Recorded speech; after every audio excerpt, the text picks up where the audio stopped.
இந்த புயல் உருவாகும் பட்சத்தில் முதலில் பாதிக்கப்பட போவது எந்தெந்த பகுதிகள்?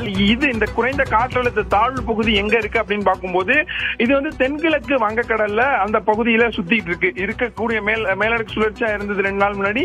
அது இப்போ நேற்று குறைந்த காற்றழுத்த தாழ்வு பகுதியா வலுப்பெற்று இருக்கிறது. இது மேற்கு வடமேற்கு திசையில நோக்கி நகர்ந்து தென்கிழக்கு மற்றும் அதன் அருகில் இருக்கக்கூடிய மத்திய வங்கக்கடல்ல காற்றழுத்த தாழ்வு மண்டலமாக தீவிரமடையும் என தெரிவித்திருக்கிறார்கள். அதே பகுதியில தான் ஆழ்ந்த காற்றழுத்த தாழ்வு மண்டலமாகவும் தீவிரமடையும் எனவும் தெரிவித்திருக்கிறார்கள். இது 27ஆம் தேதி வாக்குல தான் தென்மேற்கு மற்றும் அதனை ஒட்டி இருக்கக்கூடிய மேற்கு மத்திய வங்கக்கடல் பகுதிகளில் புயலாக வலுப்பெறுவதற்கு வாய்ப்பு இருக்கு என தெரிவித்திருக்கிறார்கள். இதை ஒட்டி நம்ம பார்க்கும்போது இந்த புயல் அந்த காற்றினுடைய வேகம், அந்த புயல் சின்னம் உருவாக்கக்கூடிய அதனுடைய திசை, இதையெல்லாம் பொறுத்துதான் அது நகரக்கூடிய பகுதியை வைத்துதான் நம்ம மழை எந்த பகுதியில பெய்யும்னு அக்யூரேட்டா நம்மளால கண்டுபிடிக்க முடியும்.